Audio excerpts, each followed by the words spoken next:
Hey, welcome to the Sports Splurge, everybody. I'm Leaf Bakken. And I'm Anthony Battle. And this is our campus TV show. We'll be talking about MSU sports. Then we'll have our debate and discussion with our special guest, Cody Haguen, wrestler here at Minot State. And then we'll have our professional scores and schedule coming up for you at the end. Anthony, we got a pretty good show for round 3. I think so. I think we got a lot of information, news, and also a breaking news story that I found on MLB. So I'm excited to discuss about that as well. So let's jump into Minot State athletics, starting with basketball. Beaver basketball hit the road over the weekend, stopping in Crookston on Friday and Bemidji on Saturday. The women's team ended their first quarter down just by 2, 15-17. They couldn't catch up after that, as they only scored 11 points compared to 21 before the half. The second quarter would be enough for the Golden Eagles to fly off with the win, 78-62. Saturday, the women's luck would turn in their favor, but if you're like Obi-Wan, he'd say, in my experience, there is no such thing as luck. They outscored the BSU Beavers 66-58, shooting 39% from the field and 80% from the charity stripe. The men's team had a tight first half against Minot State University Crookston, having the lead 31-30. Minot State would pull off the win 71-63. The game against Bemidji proved to be a tough one as well, as both teams were 7-12 stepping onto the court. The MSU Beavers were in a position they didn't want to be, down 33-41 at half. Minot would pass BSU Beavers for the win, 81-79. And Tyler Rudolph would have the most points over the weekend with 48 points. The Beavers will host St. Cloud State and Duluth this weekend. You can catch the MSU versus St. Cloud game here on KMSU Channel 19 on Friday, with women starting at 6. So an exciting weekend for the men's team. Unfortunately, the women split it, and an exciting game coming up this week. What you got going on for Minot State? I have Minot State wrestling, and track and field was also in action this past weekend. The Minot State wrestling team had their final road dual meet against Minnesota State Moorhead. The Beavers forfeited the first two matches, the first two weight classes, and then the action started at the 141 weight class. Tanner Chrysler picking up a win that was a close bout, 4-3.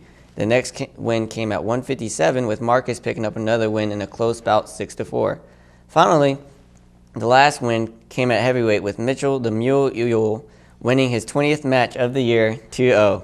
The Beavers unfortunately lost the meet 30-9, but will be back for their final home meet against Northern State University, which is also senior night and student academic recognition night.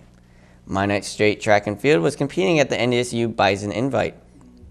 Beavers standout Del Rey broke the school record that she set earlier in the year and is now running a 9:28 in the 60-meter hurdle.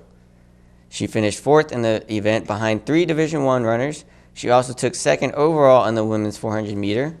Del Rey and her teammates Deja Silva, Erica Clark, and Allison Klein took 2nd in the 4x400, trailing only NDSU in the 7-team event. The Beavers will start postseason play at the NSIC Indoor Track and Field to try to qualify for nationals. Well, you know, a lot of exciting things happening for the teams across Minot State. Right. Of course, basketball's starting to wrap up. Track and field getting into the middle of their indoor season. They're going to be coming into the outdoor season pretty soon. It's starting to get nice again, even though it snowed this weekend.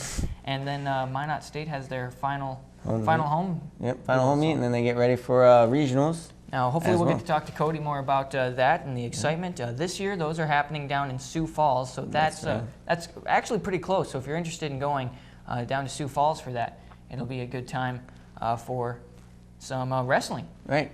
And then also, this is I Hate Winter Week. So what Josh Sandy in the athletic marketing department has done is on Tuesday, there will be a movie in the Dome for students.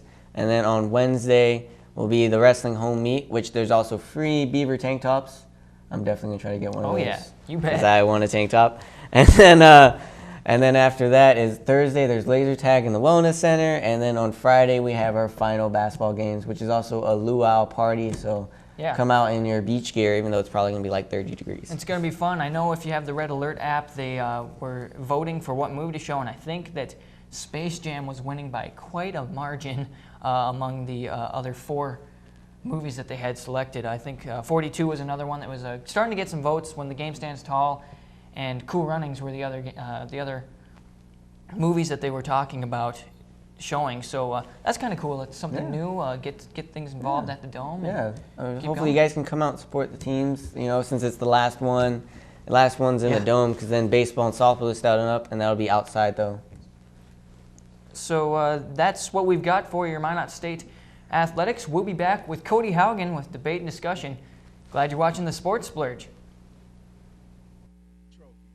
For all your custom screen printing and embroidery needs, located on South Broadway. Art Main, women's clothing, accessories, and art supplies. 13 Main Street South.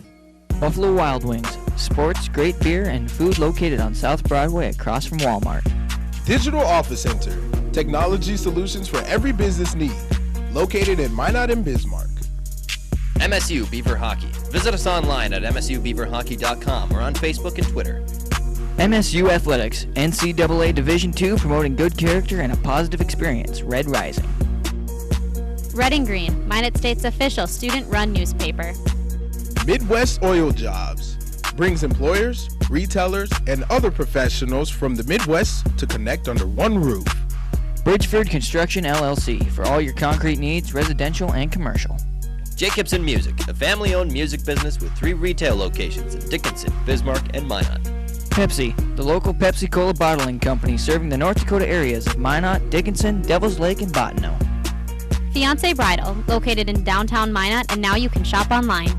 Watney Realtors, full-service real estate agencies handling residential, commercial, and investment properties. You can visit them online at minothomes.com. Watney Realtors Carrie Montoya, located on Northwest Broadway. Spicy Pie, pizza, grinders, beer, located at the Beaver Ridge Plaza. Happy Joe's Pizza and Ice Cream. Good times to be together. KYYX FM 97 Kicks, today's hot new country. KCJB 910 AM, Minot's news and information station. KIZZ-FM Z94, Minot's only station for today's hit music. KZTR-FM, 105.3 The Fox, Minot's rock station. KRRZ 1390 AM, Minot's classic hits. KXMA Mix 99.9, Minot's best music mix. MSU Art Department, stimulating creativity campus-wide by providing exhibits and art events. Pita Pit, fresh thinking, healthy eating, located on South Broadway. Qdoba, easy, on time, full of flavor. iHeartMedia, providing multi-platform advertising and marketing opportunities for partners and world-class entertainment for listeners. El Azteca, authentic Mexican cuisine, fresh and fast. Tacos, burritos, nachos, and breakfast mixing Mexican and Western flavors. Badlands Grill, featuring the area's finest steak, seafood, chicken, pasta selections, and our own delicious classic comfort foods. At Badlands, everyone is welcome and everyone is our special guest.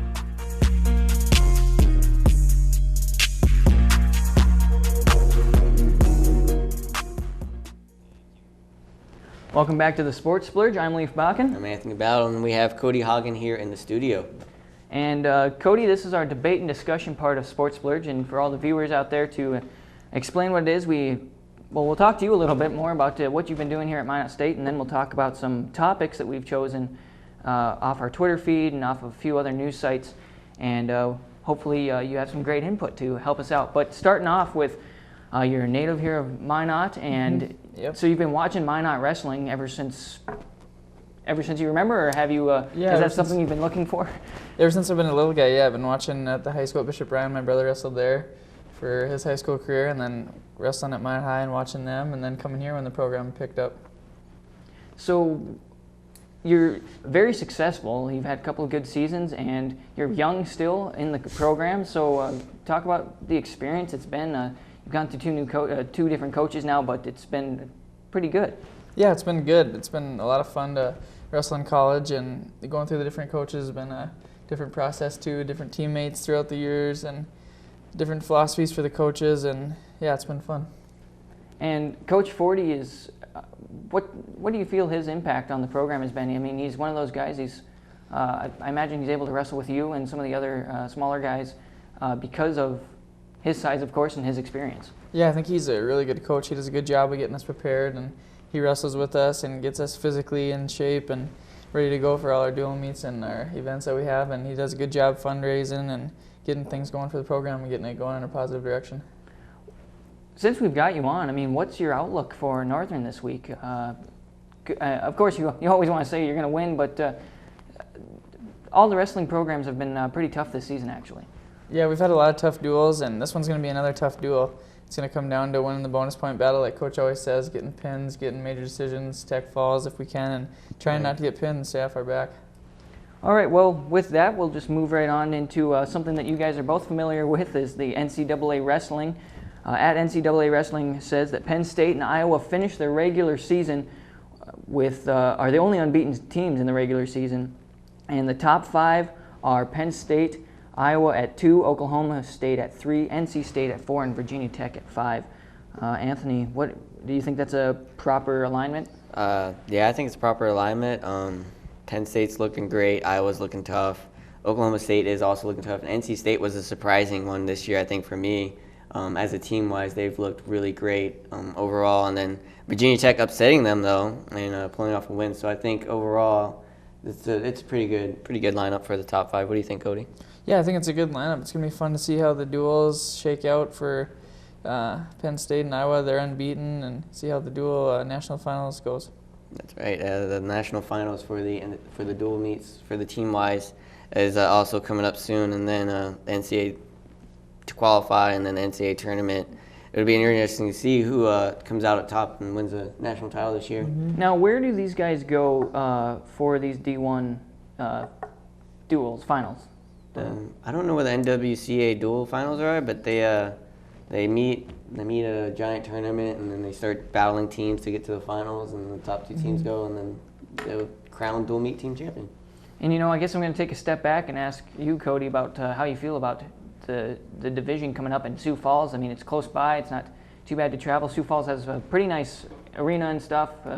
Looking forward to that. Yeah, that'll be a lot of fun. It's nice that it's not too far away, and we can have a nice quick bus ride there, and it'll be a good facility, and it'll be a tough tournament, but it'll be nice if we could do good down there and hopefully qualify some guys for nationals. Moving on to our next topic, at NFL, they've got the 5 players with the most approved, so top 5 here, with the 5 players to prove themselves in 2016. Number 5, Carson Palmer at quarterback. 4, Matt Ryan, who's also a quarterback. 3, Jimmy Graham, who's a wide receiver. 2 is Eddie Lacy at running back, and 1 is DeMarco Murray, also a running back. Anthony, do you think this is appropriate? Yes, Carson Palmer definitely does have something to prove. Matt Ryan has something to prove. Jimmy Graham, Eddie Lacy, and DeMarco Murray, he's with the Eagles now. He's not with the Cowboys anymore. So, he's on a new team, new staff. Kind of not too much to blame for him, but definitely Carson Palmer and Matt Ryan's got something to prove, especially with how bad the Atlanta played this year. They got something to prove. Well, yeah, and that's what I was watching is Matt Ryan had a lot of interceptions in the last few games of the season, along with Carson Palmer, who wasn't able to convert many of his passes at the end of the season. Go ahead, Cody. What do you think? I think, Carson Palmer and Matt Ryan have a lot to prove. They're veteran guys and might not have too many more years in their career left. That's true as well. Only have a short amount of time. And Jimmy Graham, he started picking up at the end of the year. Then he ran into an injury, I think. And those 2 running backs, Eddie Lacy and DeMarco Murray, had down years, so they need to prove themselves. And they're also, like you said, veteran running backs as well. And they've been in the league for a while. They do have something. They gotta amp up their game maybe a little bit. Yeah, it just seemed like Murray, the way I was watching the video and the things were going on the NFL Network, that I think he does need to be number 1. He wasn't pushing as hard as I think he could as a running back. You got to push through that line and get past those defensive backs.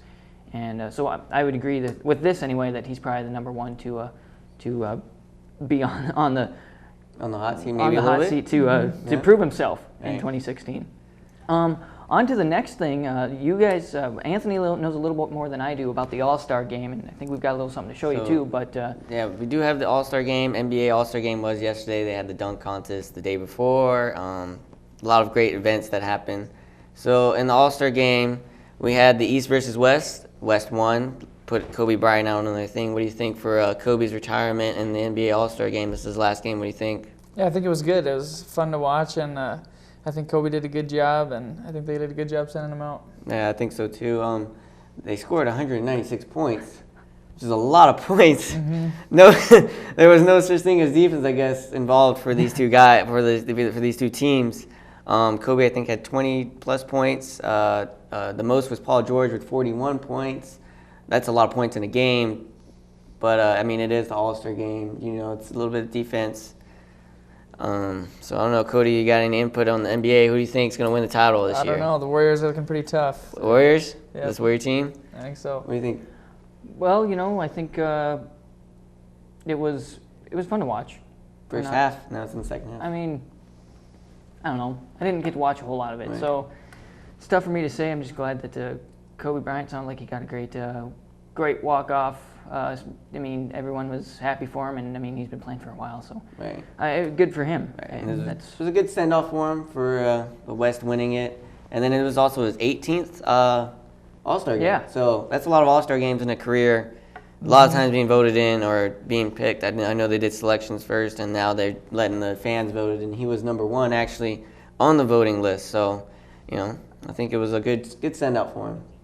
Well, you know, that's all we've got for debate and discussion. Thank you so much, Cody, and best of Thanks, luck man. to you for the end of the season and into that postseason area. Thank you. Thanks for having me today. Thank you, Yep. Cody. You're watching the Sports Splurge on KMSU Channel 19. We'll be back.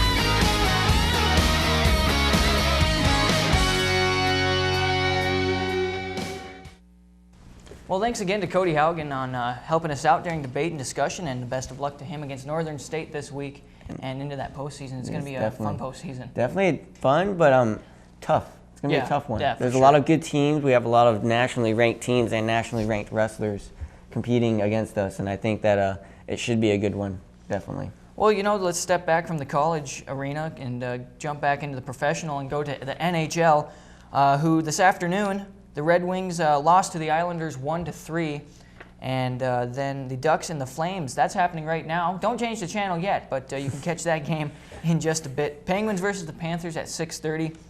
Stars and the Predators at 7. Maple Leafs versus the Blackhawks at 7:30, and then the Canadiens versus the Coyotes at 8. Wild versus the Canucks will happen at 9. Going to be a pretty good evening of hockey. Monday hockey. Yeah, definitely a action-packed hockey schedule. I'm a Penguins fan, so I'm definitely interested in seeing what happens with the Penguins and the Panthers. Well, and if you didn't know, the Wild just fired their head coach because they're too far. They're too far back to make it into the playoffs now. Wow. So And didn't they make the playoffs last year? yes, they did. They made Okay. the last 2 years, and so Oh, it was wow. a surprise that they did. We'll see if they can come up with a win over the Canucks, I guess. Yeah. But Predators and Stars might be a pretty good game. Blackhawks should take care of the Maple Leafs pretty easily. Right. And then Canadiens, Coyotes. Coyotes actually on a pretty good string of wins Right. also. So you've got some basketball. There is. We have some NCAA basketball. NC State versus Virginia. It's going to be a good one as Virginia is ranked and they're trying to get a nice little seeding for the March Madness. And then Oklahoma State versus Kansas. Kansas taking down Oklahoma again this season, by the way. It was really interesting to watch them take down Oklahoma as Oklahoma was ranked number 1 this year. And I don't know. I see Kansas earning a number 1 seed if they can definitely beat Oklahoma State today.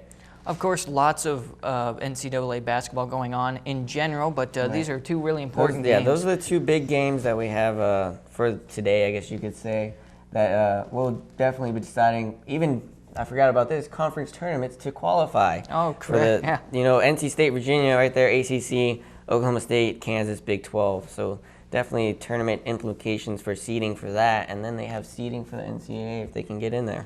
NC State versus Virginia at 6 o'clock tonight, and then the Oklahoma State versus Kansas game will be at 8.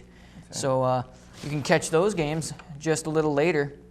And looks like you've got one more thing. We were talking before the show about the MLB, and That's right. something magically popped up. Yeah, I know. We got spring training coming up, and then a big breaking news just happened. Mets reliever Jenry Mejia becomes the first MLB player banned for life for steroids after failing his 3rd drug test. The 26-year-old was banned from MLB majors or minors, Korea, Mexico, or Japan to play baseball as well. So big ban, big suspension. Well, not suspension, he's just banned. I mean, he had an 80-game suspension before. Then he had a full season suspension before that. And after failing his third drug test, he is now just banned from all baseball play. And he's only 26 years old. He was young. He had a promising career, and now it's ended just because he just got caught 3 times. Well, you know, and that's the sad thing. And I'm not an athlete at college level at all, so even being at the pro level, I can't imagine what it would be like to, obviously I don't take drugs, but to take steroids or whatever, and then to fail your third drug test. Don't you think you should get it together by that point? I mean, after the first 80-game suspension, and then you had 160, I don't know how many, there's a lot of games, but you had a full season suspension, and then it's just, you know, come on, man. Well, and then to be banned from Korea, Mexico, Japan. Yeah. Is that the only 3? Those are the 3, and those And are then the us, main of course. 3 markets that you know, have baseball professionally. Right. Well, I guess you could go somewhere else. I mean, you'd have to leave the country again, of course, and I guess I don't know where. I don't know where else from. because I don't know where else they. Well, he's from the Dominican Republic. Oh, okay. But they don't. They have minor league teams, but they don't have, and he's banned from the minors as well, so he can't really play there either. Right. Well, and you know, and I was actually talking about this with our advisor Neil Roberts over the weekend. We talked about it a few times, and that the Dominican Republic is like the harvest point for the MLB. They go there, they see these tough guys, and bring them up. And we see a lot of guys coming from Middle America and Dominican Republic. They got Puerto Rico, Cuba, and then they also have like you said, Central America, Costa Rica, where they get players and they kind of bring them up. You know, he was from Dominican Republic. You know, they said he wasn't a big baseball person as a kid, but then he grew up and then he started to be able to make a living off it when he started to stick with it. But then, you know, now you got to find your new, however you're going to make your living. Right. I mean, I'm sure he made a lot of money playing baseball, but, you know, now it's all gone and it's all over. Well, and I think one thing that's, you know, back to talking about the Middle America, those things about where they're getting all these players from, I think Japan and Korea used to be the hot spot. They used to be those minor league teams over there. We used to be pulling them in like no other, especially the West Coast teams, you know, Seattle, your Giants, those guys. New York actually ended up with a few guys from way over there, but I think we're starting to see a shift in the market. And you're seeing a shift where we're getting a lot of Japanese and Korean players. That's why they put that in there, because we're pulling a lot of the Japanese and Korean players because they're pretty good. Yeah. And I think the Japanese have won the Little League World Series a few times in a row. So Yeah. I think they're starting to develop their players a lot more, and I think that's another reason why they put them on the list. And you know what? I think this is where we'll end the show today, as we talked a lot about Minot State, who, again, you can catch Minot State in action this Friday here on Channel 19 KMSU. And they got the And wrestling then for you've them. got wrestling On Wednesday. on Wednesday against Weird Northern day, State. but, you know, it's a Wednesday. Yeah. And that'll be on MSUBeavers.com. And, yeah, lots of great stuff going on this week. And so for everybody here at the studio, we'll catch you next time. Thanks again to Cody Haguen. This has been the Sports Thanks, boss. Splurge. I'm Leif Bakken. And I'm Anthony Battle. Have a great day.